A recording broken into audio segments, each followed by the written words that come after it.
اعوذ باللہ من الشیطان الرجیم بسم اللہ الرحمن الرحیم ان اللہ فالق الحب والنوى یخرج الحی من المیت ومخرج المیت من الحی ذالکم اللہ فانا تؤفکون۔ بے شک اللہ ہی دانے اور گٹلی کو پھاڑنے والا ہے، وہ جاندار چیزوں کو بے جان چیزوں سے نکال لاتا ہے اور وہی بے جان چیزوں کو جاندار چیزوں سے نکالنے والا ہے۔ لوگو وہ ہے اللہ، پھر کوئی تمہیں بہکا کر کس اوندھی طرف لے جا رہا ہے۔ بے جان سے جاندار کو نکالنے کی مثال یہ ہے کہ انڈے سے مرغی نکل آتی ہے، اور جاندار سے بے جان کے نکلنے کی مثال جیسے مرغی سے انڈا۔ اس ترجمے میں دو باتیں قابل ذکر ہیں۔ ایک یہ کہ بظاہر قرآن کریم میں لوگوں کا لفظ نظر نہیں آ رہا، لیکن در حقیقت یہ ذالکم میں جمع مخاطب کی ضمیر کا ترجمہ ہے۔ عربی کے قاعدے سے یہ جمع کی ضمیر مشار الیہ کی جمع نہیں ہوتی، بلکہ مخاطب کی جمع ہوتی ہے۔ دوسرے کوئی تمہیں بہکا کر کس اوندھی طرف لے جا رہا ہے۔ اس ترجمے میں تو فکون کے صیغہ مجہول کی رعایت کی گئی ہے۔ اس میں اشارہ اس طرف ہے کہ یہ ان کی خواہشات ہیں جو انہیں گمراہ کر رہی ہیں۔ فالق الاصباح وجعل اللیل سکنا والشمس والقمر حسبانا ذلک تقدیر العزیز العلیم۔ وہی ہے جس کے حکم سے صبح کو پھٹتی ہے، اور اسی نے رات کو سکون کا وقت بنایا ہے، اور سورج اور چاند کو ایک حساب کا پابند۔ یہ سب کچھ اس ذات کی منصوبہ بندی ہے جس کا اقتدار بھی کامل ہے، علم بھی کامل۔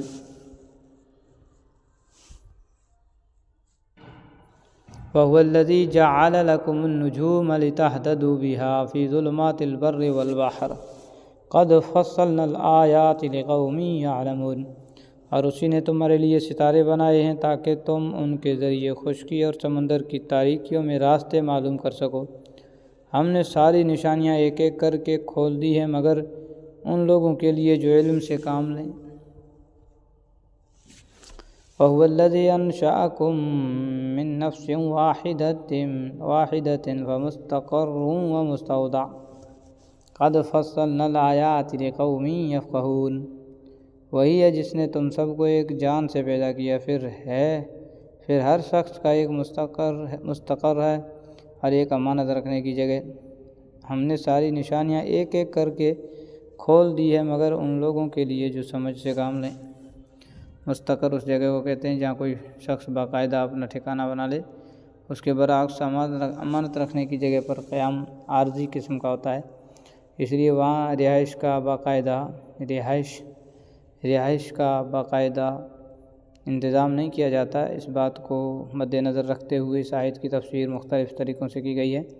حضرت حسن بصری رحمۃ اللہ علیہ سے اس کی یہ تفسیر منقول ہے کہ مستقر سے مراد دنیا ہے، جہاں انسان باقاعدہ اپنی رہائش کا ٹھکانہ بنا لیتا ہے، اور امانت رکھنے کی جگہ سے مراد قبر ہے، جس میں انسان کو مرنے کے بعد عارضی طور سے رکھا جاتا ہے، پھر وہاں سے آخرت میں جنت یا جہنم کی طرف لے جایا جائے گا۔ البتہ حضرت عبداللہ بن عباس رضی اللہ عنہ نے ان لفظوں کی تفسیر اس طرح کی ہے کہ مستقر سے مراد ماں کا پیٹ ہے، جس میں بچہ مہینوں ٹھہرا رہتا ہے، اور امانت رکھنے کی جگہ سے مراد شوہر کی صلب ہے، جس میں نطفہ عارضی طور سے رہتا ہے، پھر ماں کے رحم میں منتقل ہو جاتا ہے۔ تو بعض مفسرین نے اس کے برعکس مستقر شوہر کی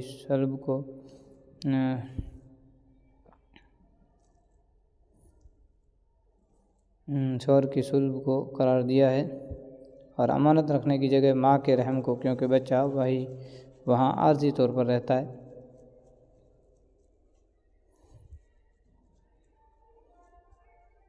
حضرت عبداللہ بن عباس رضی اللہ عنہ نے ان لفظوں کی تفسیر اس طرح کی ہے کہ مستقر سے مراد ماں کا پیٹ ہے، جس میں بچہ مہینوں ٹھہرا رہتا ہے، اور امانت رکھنے کی جگہ سے مراد شوہر کی صلب ہے، جس میں نطفہ عارضی طور سے رہتا ہے، پھر ماں کے رحم میں منتقل ہو جاتا ہے۔ بعض مفسرین نے اس کے برعکس مستقر شوہر کی صلب کو قرار دیا ہے، اور امانت رکھنے کی جگہ ماں کے رحم کو، کیونکہ بچہ وہاں عارضی طور پر رہتا ہے۔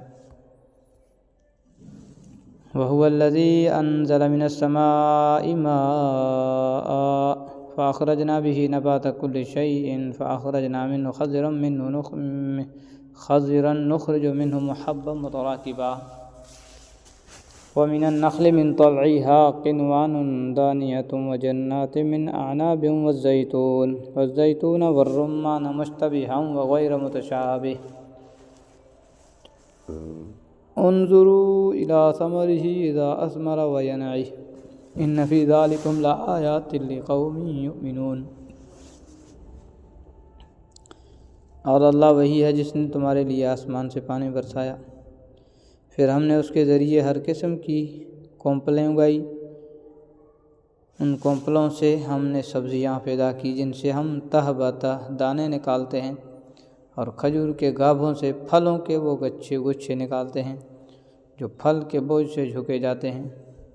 اور ہم نے انگوروں کے باغ اگائے، زیتون اور انار، جو ایک دوسرے سے ملتے جلتے بھی ہیں اور ایک دوسرے سے مختلف بھی، اور جب یہ درخت پھل دیتے ہیں تو ان کے پھلوں اور ان کے پکنے کی کیفیت کو غور سے دیکھو۔ لوگوں، ان سب چیزوں میں بڑی نشانیاں ہیں مگر ان لوگوں کے لیے جو ایمان لائیں۔ اس کا ایک مطلب تو یہ ہے کہ بعض پھل دیکھنے میں ایک دوسرے سے ملتے جلتے ہیں اور بعض صورت اور ذائقے میں ایک دوسرے سے مختلف بھی ہوتے ہیں، اور دوسرا مطلب یہ بھی ہے کہ جو پھل دکھنے میں ملتے جلتے نظر آتے ہیں ان کی خصوصیات ایک دوسرے سے الگ ہوتی ہے۔ وَجَعَلُوا لِلَّهِ شُرَكَاءَ الْجِنَّ وَخَلَقَهُمْ وَخَلَقُوا لَهُ بَنِينَ وَبَنَاتٍ بِغَيْرِ عِلْمٍ سُبْحَانَهُ وَتَعَالَى عَمَّا يَصِفُونَ۔ اور لوگوں نے جنات کو اللہ کے ساتھ خدائی میں شریک قرار دے لیا، حالانکہ اللہ نے ہی ان کو پیدا کیا ہے، اور سمجھ بوجھ کے بغیر اس کے لیے بیٹے اور بیٹیاں تراش لیں، حالانکہ اللہ کے بارے میں جو باتیں یہ بناتے ہیں وہ ان سب سے پاک اور بالا و برتر ہے۔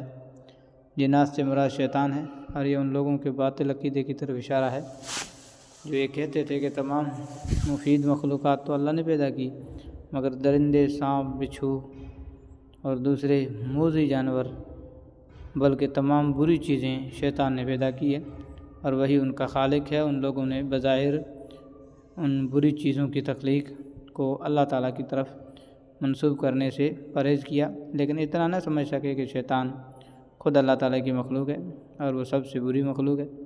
اگر بری چیز شیطان کی پیدا کی ہوئی ہے، بری چیز اگر شیطان کی پیدا کی ہوئی ہے، خود اس بری مخلوق کو کس نے پیدا کیا؟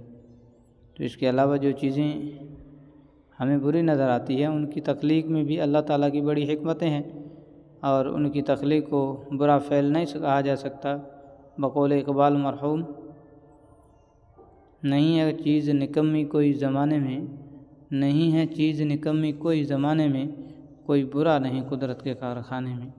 عیسائیوں نے حضرت عیسیٰ علیہ السلام کو خدا کا بیٹا کہا تھا، اور عرب کے مشرکین فرشتوں کو اللہ کی بیٹیاں کہا کرتے تھے۔ صدق اللہ العظیم۔